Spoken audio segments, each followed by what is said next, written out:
Hey guys, welcome back to my channel. तो आज मैं एक्सप्लेन करने वाला हूँ चेनसो मैन का 5th एपिसोड। तो अगर आपने इसके पिछले एपिसोड नहीं देखे तो आप जाके देख सकते हैं। इसलिए मैंने लिंक को डिस्क्रिप्शन में दे दिया है, आप वहां जाके क्लिक करके इसके सारे एपिसोड देख सकते हैं। और मैं ऐसे डेली ही एनिमीज की वीडियो लाते रहता हूँ। तो अगर आपको मेरा चैनल पसंद आए तो आप मेरे चैनल को सब्सक्राइब करके हमें थोड़ा सपोर्ट दिखा सकते हैं। तो चलिए बिना किसी देरी के शुरू करते हैं। एपिसोड की शुरुआत में हम देखते हैं दानजी को, जो कि खुश होता है और वो बहुत ज़्यादा एक्साइटेड होता है कि वो पहली बार किसी लड़की के बूज दबाएगा।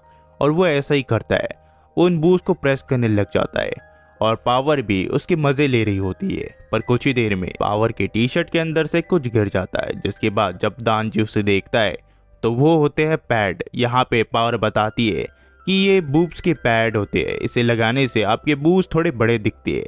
ये देख के दानजी बिल्कुल सदमे में चला जाता है और सोच में पड़ जाता है। पावर कहती है अब तुम्हारे पास सिर्फ 2 ही बाकी है, तुम 2 बार कर सकते हो। और दानजी ऐसे ही करता है, वो 2 बार प्रेस करता है। पावर फिर कहती है देखा, मैंने कहा था ना तुम्हें मजा आएगा। अब म्याओ तो सेफ हो गई है, इसी वजह से मुझे डीमन हंटर बनने की कोई जरूरत नहीं है। पर माकीमा मुझे जाने नहीं देगी, तो मैं चाहती हूँ मैं तुम्हारे साथ अच्छे से काम करूँ। पर दानजी उसकी बात नहीं सुन रहा होता है। दानजी एकदम सदमे में चला जाता है। अगले दिन भी वो कुछ काम नहीं कर पा रहा होता है ठीक से। वो सोच रहा होता है अभी अभी मेरे साथ क्या हुआ। फिर हमें माकीमा के यहाँ पे दिखाया जाता है, जहाँ माकीमा दानजी से स्टैंप लगवा रही होती है, क्योंकि दानजी ने बैड डेविल को तो मार दिया, पर उसके लिए उसे माफी मांगनी पड़ेगी क्योंकि कई सारी बिल्डिंग्स को उसने तोड़ दिया। यहाँ माकीमा फिर पूछती है दानजी तुम्हें क्या हुआ, तुम थोड़े खोए खोए से लग रहे हो, अगर तुम्हारे मन में कुछ है तो मुझे बताओ। यहाँ दानजी कहता है कि मैं जिस चीज को पाना चाहता था वो फाइनली मुझे मिल गई, पर वो वैसी नहीं थी जैसी मैं उसे सोचता था। अब मुझे लगता है जब मैं उसे पाना चाहता था उसी में मैं खुश था। या माकीमा कहती है कि तुम कहना क्या चाहते हो। दानजी कहता है कि मैंने पहली बार एक लड़की के ब्रेस्ट दबाए, पर उसकी फीलिंग वैसी नहीं थी जैसी मैं उसे इमेजिन करता था। यहाँ माकीमा फिर दानजी का हाथ पकड़ लेती है और कहती है जब तुम अपने पार्टनर को जानते हो तो तुम्हारी वो अलग फील होती है, जैसे कि तुम अपने पार्टनर के कान प्रेस कर रहे हो तो तुम्हें उसमें अच्छी फील आएगी। और जब भी मैं तुम्हारी उंगली को अपने मुंह से काटूं तो तुम्हें पता होना चाहिए कि वो मैं हूँ, इस चीज का तुम्हें पता होना चाहिए। दानजी कहता है ठीक है। यहाँ पे फिर माकीमा उसे अपने बूस्ट प्रेस करने देती है और दानजी की खुशी का ठिकाना नहीं होता, इसी वजह से वो गिर जाता है। यहाँ पे फिर माकीमा कहती है कि मैं चाहती हूँ तुम मेरे लिए एक काम करो। 13 साल पहले एक गन डेविल देखा गया था, मैं चाहती हूँ तुम उसे मारो मेरे लिए। सारे डेविल हंटर्स गन डेविल को मारने का सपना देखते हैं, पर मुझे लगता है कि गन डेविल को तुम ही मार सकते हो। क्या तुम मेरे लिए करोगे? अगर तुमने ये कर दिया तो मैं तुम्हें एक विश दूंगी जिसमें तुम कुछ भी मांग सकते हो। ये सुन के दानजी खुश हो जाता है, वो कहता है सचमुच मैं कुछ भी मांग सकता हूँ? यहाँ पे माकीमा कहती है हाँ सचमुच तुम कुछ भी मांग सकते हो। दानजी कहता है सचमुच मैं कुछ भी मांग सकता हूँ? माकीमा कहती है हाँ तुम कुछ भी मांग सकते हो, क्योंकि ये बहुत बड़ा मिशन है और इस चीज के लिए मैं तुम्हें एक विश तो दे ही सकती हूँ, क्योंकि अगर तुमने गन डेविल को मार दिया तो ही तुम्हें ये विश मिल सकती है। यहाँ पे फिर माकीमा बताती है ये जब शुरू हुआ था जब दुनिया भर के लोग गन्स के थ्रू डेविल पे काबू करना चाहते थे, पर यहाँ पे कॉन्फ्लिक्ट बढ़ गया और वहाँ पे एक दिन गन डेविल सामने आया, जिससे लोग और ज्यादा डर गए। यहाँ पे अमेरिका में गन डेविल ने पहले अटैक किया था, जिसके बाद दुनिया भर में उसके अटैक होने लगे। हमें फिर एक फैमिली को दिखाया जाता है जहाँ दोनों माँ बाप अपने छोटे बेटे का ख्याल रख रहे होते हैं। उतने में घर का बड़ा बेटा आ जाता है जो कि कहता है मुझे खेलना है फादर आपके साथ, पर उसके फादर कहते हैं कि मैं नहीं खेल सकता।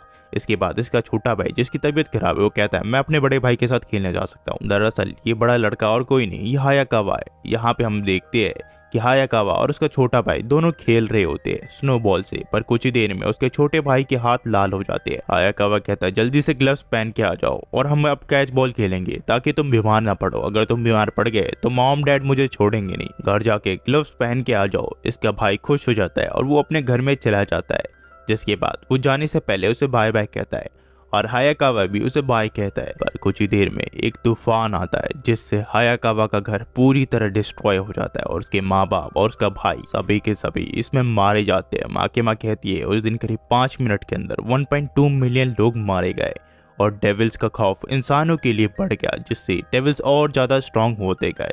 यहाँ पे फिर दानजी पूछता है कि ये गन डेविल बहुत ज्यादा स्ट्रांग दिख रहा है, ये कैसा बंदा है? माकीमा कहती है ये गन डेविल सचमुच बहुत ज्यादा स्ट्रांग है। और एक और चीज, उस दिन जो हादसा हुआ था गवर्नमेंट नहीं चाहती थी कि वो न्यूज ज्यादा फैले, इसी वजह से उसने न्यूज कास्ट करना बंद कर दिया। यहाँ माकीमा कहती है क्या तुम उसे हरा सकती हो? यहाँ दांजी कहता है कि अगर मैं कोशिश करूँ तो शायद मैं हरा सकता हूँ। माँ की माँ फिर उसे उस गन डेविल के कुछ पार्ट्स दिखाती है। वो कहती है अगर तुमने इसका एक भी टुकड़ा खा लिया तो तुम्हारे नॉर्मल डीमन से ज़्यादा पावर आ जाएगी। और एक और चीज़, अगर हमें इसके बड़े टुकड़े मिल गए तो हम गन डेविल को भी ढूंढ सकते हैं। हम फिर हायाकावा को देखती है जिससे गन डेविल का एक और पार्ट मिलता है। हमें दिखाया जाता है कि इन्हें एक नया मिशन मिला है जहाँ पे इन्हें मॉर्टल में जाके एक डेविल को मारना है। मॉर्टल के अंदर ऑलरेडी डेविल फैला हुआ है, इसी वजह से डिवीजन 4 को यहाँ भेजा गया है। हायाकावा गन डेविल का वो पार्ट भी लाया होता है जो उसे मिला था। यहाँ पे उसके स्ट्रॉन्ग सिग्नल आ रहे होते हैं। दांजी पूछता है क्या इसके अंदर गन डेविल हो सकता है। हायाकावा कहता है कि मुझे नहीं लगता, इतने स्ट्रॉन्ग सिग्नल नहीं है, शायद इस डेविल ने भी गन डेविल का एक पार्ट खाया होगा। यहाँ पे हायाकावा कहता है तुम दोनों की तमीज कहाँ है। ये दोनों कहते हैं कौन सी तमीज। जिसके बाद हायाकावा इन दोनों को गम देता है और ये दोनों तमीज से बात करने लग जाते हैं। फिर डिवीजन 4 का एक मेंबर हायाकावा से पूछता है जिसका नाम अराई होता है। वो कहता है कि हम इन दोनों पे विश्वास कर सकते हैं, एक फील्ड और एक नौसिखिया जिसे हमारे बारे में कुछ नहीं पता, क्या हम इन दोनों पे विश्वास कर सकते हैं। यहाँ हायाकावा कहता है इन दोनों पे विश्वास करने की कोई जरूरत नहीं है, इन्हें हम एनिमल्स की तरह ट्रीट करेंगे और अगर ये भागने की कोशिश करे तो हमें इन्हें बेझिझक मार सकते हैं। दांजी पावर के कान में कहता है मुझे लगता है कि ये सुबह की प्रैंक की वजह से अभी तक गुस्सा है, वो इतना बड़ा भी प्रैंक नहीं था। हायाकावा कहता है कि अब वो सचमुच एक प्रैंक नहीं रहा, तुम्हें इस चीज के लिए पे करना पड़ेगा। दांजी कहता है कि मैंने बैड डेविल को बचाया, उसके लिए मुझे अब तक इनाम भी नहीं मिला कोई। यहाँ पे फिर हिमुनो कहती है अगर कोई भी इस डेविल को मार देगा तो मैं उसे किस करूंगी चिक पे। और दांजी कहता नहीं मुझे तुम्हारी किस नहीं चाहिए, मैंने फैसला कर लिया है कि मेरी पहली किस मैं किसी करूंगा और उसी के लिए मैं गन डेविल को मारूंगा। किसी ने मुझे कहा था कि जब तक तुम अपने पार्टनर को नहीं जानती तो तुम्हें उस किस या फिर टच में कोई मजा नहीं आएगा, इसी वजह से मैं गन डेविल को पहले मारूंगा, उसी के बाद मैं अपनी ख्वाहिशें पूरी करूंगा। यही मनो कहती है तो भी ठीक है, अगर तुमने इस डेविल को मार दिया तो फिर मैं तुम्हें एक फ्रेंच किस दूंगी। जिसे सुन के दांजी बहुत ज्यादा खुश हो जाता है और वो मॉर्टल के अंदर दौड़ने लग जाता है। अराई उसका पीछा कर रहा होता है और उसे पकड़ता है और कहता है तुम जैसा एक नालायक हिमुनो के किस कैसे ले सकता है, मैं उनके साथ आधे साल से काम कर रहा हूँ और उनके कई सारे एहसान है मुझ पर। हिमुनो फिर हायाकावा से पूछती है कि ये नए रिक्रूट्स सरवाइव कर पाएंगे। अराई जो कि स्ट्रॉन्ग नहीं है पर वो मोटिवेटेड है और कोई कोमिनो वो ज्यादा ब्रेव नहीं है पर वो ज्यादा स्ट्रॉन्ग है, ये क्या सरवाइव कर पाएंगे। हायाकावा कहता है कि इस चीज से कोई फर्क नहीं पड़ता, या अगले साल तक या मारे जाएंगे या फिर ये इस चीज को छोड़ देंगे। यहाँ पे हिमुनो कहती है ये तो मेरी क्वेश्चन का आंसर नहीं था, मरना मत हायाकावा। यहाँ पे फिर हमें हायाकावा का एक पास दिखाया जाता है जहाँ वो पहली बार हिमुनो से मिला होता है। हिमुनो के कई सारे साथी मारे गए होते हैं। उसके हेड यहाँ पे आते हैं और कहते हैं तुम्हारे लिए मैं एक नया साथी लाया हूँ और ये हायाकावा होता है। हायाकावा हिमुनो को हाय कहता है। हिमुनो कहती है क्या तुम काम के हो, क्योंकि ये जितने भी यहाँ देख रहे हो वो सब किसी काम के नहीं थे, वो गार्बेज थे इसलिए वो मारे गए, क्या तुम काम के हो। यहाँ पे हायाकावा कहता है कि शायद मैं काम का हूँ। यहाँ पे फिर ये कहती है कि ठीक है तो फिर मरना मत हायाकावा। फिर हम देखते हैं प्रेजेंट डे में जहाँ पे ये मॉर्टल में चल रहे होते हैं पर अचानक से इन्हें एक डीमन की आवाज़ आती है और थोड़ी देर के लिए ये यहाँ पे रुक जाते हैं। कुछ ही देर में यहाँ पे एक छोटा सा डीमन निकलता है जो कि इनके ऊपर हमला कर देता है, पर यहाँ पे हिमिनो अपने पावर का यूज़ करके उसे हवा में पकड़ लेती है और अपने पावर का यूज करके उसे 2 टुकड़ों में काट देती है जिससे वो डीमन मारा जाता है। यहाँ पावर कहती है देखा मैं कितनी ज्यादा स्ट्रांग हूँ, उसे मैंने हवा में ही रोक दिया। हिमुनो कहती है कि मैंने एक ऐसे डीमन से डील किया है जो कि इनविजिबल है और उसकी पावर यूज करके मैं किसी को भी हवा में लटका सकती हूँ और वो डेविल बहुत ज्यादा स्ट्रांग है, इसी वजह से मैं किसी को भी इजिली मार सकती हूँ। कुछ ही देर बाद हम देखते हैं ये सीढ़ियों से आगे जाने लग जाते हैं। पावर कहती है अगर मैंने इसे अभी मार दिया तो तुम क्या करोगी। हिमुनो कहती है कि मैं झिझकूंगी नहीं तुम्हें मारने के लिए और ये चीज करने की बिल्कुल कोशिश मत करना। और वो पावर को पकड़ लेती है। कुछ देर में पावर को ये छोड़ देती है और कहती है तमीज से हर किसी से बात क्या करो। ये सब फिर सीढ़ियों से ऊपर जाने लग जाते हैं पर अराई को महसूस होता है कि ये एक ही फ्लोर पे चल रहे हैं। यहाँ पे दांजी कहता है मेरे हिसाब से तुमने मिस्टेक की होगी गिनती में। अराई फिर सीढ़ियों से ऊपर जाता है और वापस से 8th फ्लोर पे आ जाता है, जिस देख के ये सब के सब शॉक में चले जाते हैं। अराई कहता है कि डेविल ने हमें एक ट्रैप में फंसाया है और हम सिर्फ एक ही फ्लोर में घूम रहे हैं इतनी देर से।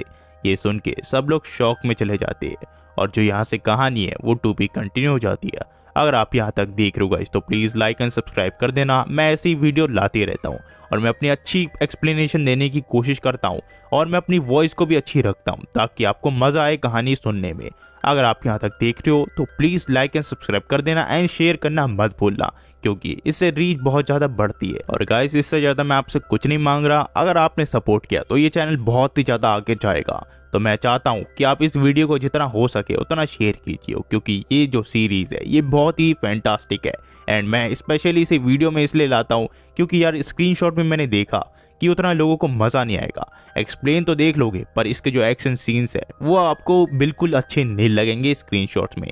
तो मैं जितने हो सके उतने वीडियो की डालने की कोशिश करता हूँ, पर फिर भी मेरे व्यूज़ बहुत कम आते हैं। तो मैं चाहता हूँ अब इस वीडियो को जितना हो सके उतना शेयर कीजिए, क्योंकि जो मज़ा आता है वो वीडियो के साथ ही आता है। और मैं ये रिस्क ले रहा हूँ क्योंकि मुझे आपको एक अच्छा वीडियो देना है। और जाते हुए मैं एक ही चीज़ कहूँगा, थैंक्स फॉर वॉचिंग गाइस।